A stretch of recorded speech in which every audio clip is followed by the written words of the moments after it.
Hello students, welcome to my channel. I hope you are doing well. Today our topic is railway mathematics and part number is 7. So आज का जो question है वो basically time speed और distance के ऊपर है. सो ये बेसिकली इजी टाइप का क्वेश्चन है क्योंकि हमारा जो क्वेश्चन एग्जाम में पूछा जाता है ना वो ज़्यादातर इजी होता है और मॉडरेट होता है. हार्ड ज़्यादातर नहीं होता है लेकिन वो एसएससी सीजीएल वगैरह में होता है. फ़िलहाल जो रेलवे का फ़िलहाल जो एग्ज़ाम कंडक्ट कराया है, अब मान लीजिए एलपी हो गया, आरआरबी, जेई, ओके, टेक्नीशियन, सब में इजी क्वेश्चन पूछा गया है. तो उसके आधार में मैं क्वेश्चन सेट लाया हूँ जो कि पीआईक्यू है. एनटीपीसी यूजी में पूछा गया था पिछले साल और सेम सवाल आप लोगों को आने वाले एग्ज़ाम में भी पूछ सकता है. ठीक है, तो इसमें आपका बेसिक कॉन्सेप्ट लगेगा. वो कॉन्सेप्ट मैं पहले बाद में बोलूँगा, पहले क्वेश्चन आप पढ़ लीजिए. देखिए, बोला गया कि Ishan and Megha have to travel from Delhi to Kanpur. Ishan और मेघा को क्या करना होगा? दिल्ली टू कानपुर तक जाना होगा.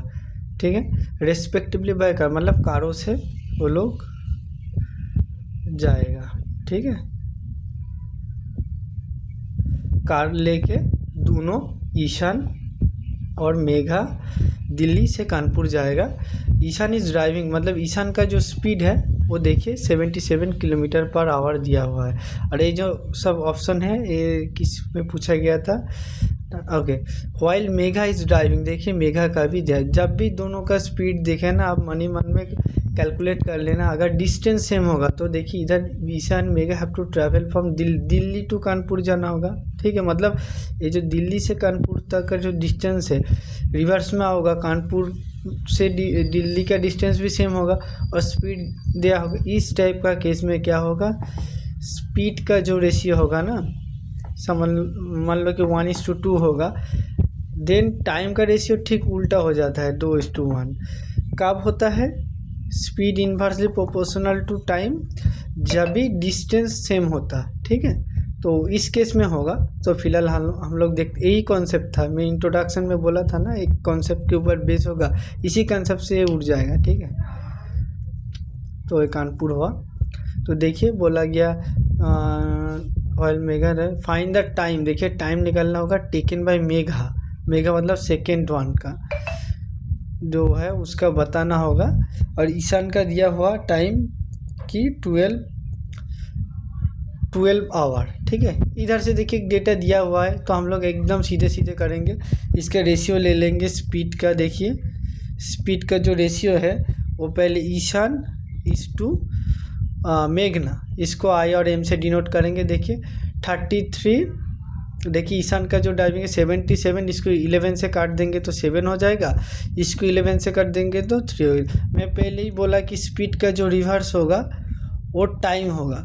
तो ईशान का टाइम 3 होगा, मेघा का टाइम 7 होगा.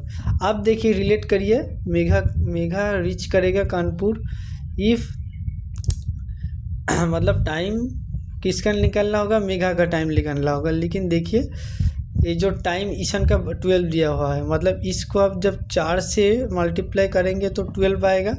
सीधा इसको मल्टीप्लाई करेंगे 4 से 28 आ गया. तो हमारा जो आंसर है सी है. देखिए कितना आसान सा सवाल है.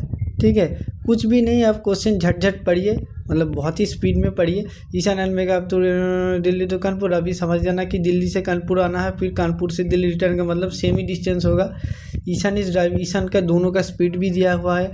फिर रिलेट करने के लिए किसी एक का टाइम दिया हुआ है जो कि सेकेंड का टाइम दिया हुआ है, जो क्रॉस करने के बाद पहला का आ जाएगा. मतलब देखिए ईशान का जो स्पीड है 7 होगा, 11 से मतलब काटने के बाद 33. अभी क्या होगा, A3 इधर आ जाएगा, A7 इधर आ जाएगी. इसीलिए मैं वो टर्म यूज़ किया कि सेकेंड का दिया हुआ मतलब फर्स्ट का. तो देखिए इसका 3 मतलब इसके 12 दिया हुआ, इसके 4 से मल्टीप्लाई करिए, इसके 4 से, कुछ नहीं है. अब मल्टीप्लाई भी चेक कर सकते हैं 4, लेकिन इधर देखिए 4 का दोनों तीनों आएगा ना, इसलिए नहीं होगा. 7 का मल्टीप्लाई भी चेक कर सकते थे लेकिन वो भी दोनों था, तो इसीलिए मल्टीप्लाई चेक करने का जरूरत नहीं, सीधा मार. So I hope you guys are clear with the concept. So इससे आएगा ही पक्का 1 नंबर आएगा, लिख लीजिए. एग्ज़ाम होने के बाद मेरा कमेंट में आप कमेंट कीजिए, आएगा या आ चुका है. ठीक है। Thank you so much, have a nice day, please subscribe my channel.